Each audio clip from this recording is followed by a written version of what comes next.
Yes, this car definitely looks like a soapbox. Simca Equipe Gordini, the Gordini of 1951. It's a Formula One car, despite it looks like a toy more or less. And we are in the beautiful Tranfagarasan hill climb, because this is a challenge launched by my friend AlfaMonza. He managed to do the full course of the, well, it's not really full, the second half, the last 13 kilometers of hill climb on asphalt with the Alfa Romeo 159. And I thought to myself, why not trying with a extra light car, the smallest and nimble car for what I can remember in among the available cars from 1951. Mod, brand new mod, and recently updated. It should be almost definitive now. These cars, as you can see, are quite primitive, well, not like in the 20s or before, but suspensions and technology, above all tires technology, were quite poor. The Gordini is really the tiniest, the smallest one. See how narrow it is. Yet it has a good, a nice voice, a raging voice when you push the throttle down and make the rev counter increase. But yes, the feeling, like I mentioned before, and I wrote in the title, is really to have to be sitting on a toy with a comparatively powerful engine. It's not really powerful. The top speed of the car was very far from the fastest one once, but in a twisty track like this, and even in Monte Carlo, for example, I remember I had quite satisfying races there. It's pretty effective, so why not trying to throw her up off this road and see if I can get close, or maybe do better than the mighty and almost unbeatable Alfa.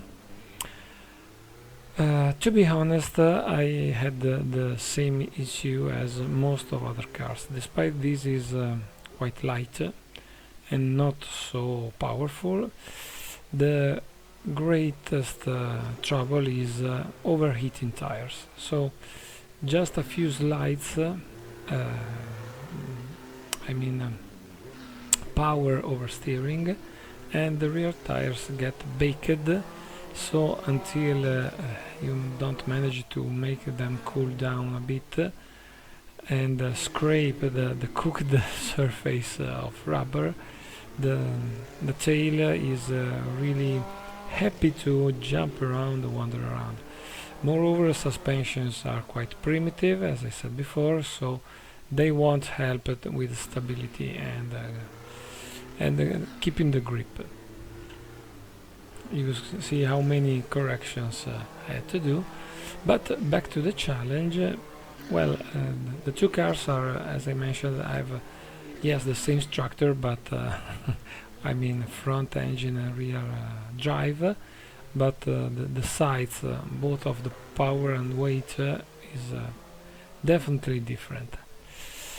So here I'm trying to exploit the lightness and nimbleness to hope to be fast, as fast as possible. After all, really long straights are non-existent here. So here you can see how many times this is the maybe the fastest part, which is about to end, because this left right left pardon, right left right is very tricky and very dangerous. And here we are at the beginning of the biggest trouble. I mean, there's the second climb, which is steeper and full of hairpins. So being cautious is mandatory, and trying not to make the tire sleep and smoke too to often is again mandatory. You may notice that sometimes I try to close too much the front wheels inside the corner in order to make them slip a bit, so they hit up as well as the rear ones, and maybe taking back some balance in the grip of the front versus the rear, and hopefully increasing the slip angle, reducing oversteering due to the poor grip of the rear tires. But as you have noticed, doing without smoking of tires is very hard. To be honest, it's fun, because it feels like a car made for drifting, but actually it's not like that, so I've got to be careful not to drift too much, because it will be very easy to see the side of the road where from where I was coming in a blink of an eye.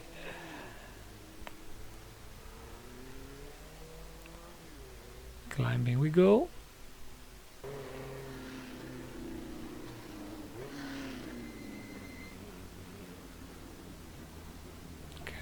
Careful. I let the engine rev too slowly. Now check here how shaky it is.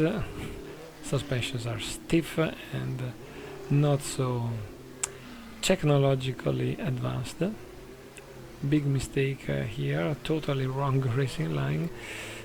Yes, while I was watching again this recording, I realized that I think I have 2 or 3 seconds I can shave here and there, because I made a good number of mistakes, even here. Tires are overheated, and then I went on the dirt, so the grip got even worse. So half a second lost here, half a second lost there. Too cautious in many corners. The area of gentle corners, right, left, right, not to be raced at a very high speed, but not so tight as hairpins, is the funniest one, and the one where the car feels more effective and performant. Careful. Will it oversteer? Yes, of course it will oversteer. Now I locked up the front wheel, but with such wooden-like tires, it's not really a big issue. I mean, they're poop when they're new, and they keep being poop if you lock them up. Little mistake with a little contact, but I think it's light enough that even out of the simulation probably the car would have survived. I was really frightened by this narrow part, so I slowed down too much in first gear. Again, I lost time, wasted time, so I'm pretty sure that if one day I can manage to make a clean run from the beginning to the end without crashing, I'm sure another little contact, but hopefully the car could have survived even in real life. I was talking about the time. I think I could make quite some 5 seconds, 3, 4, 5 seconds better than this. Again, oversteering too much, wasted time.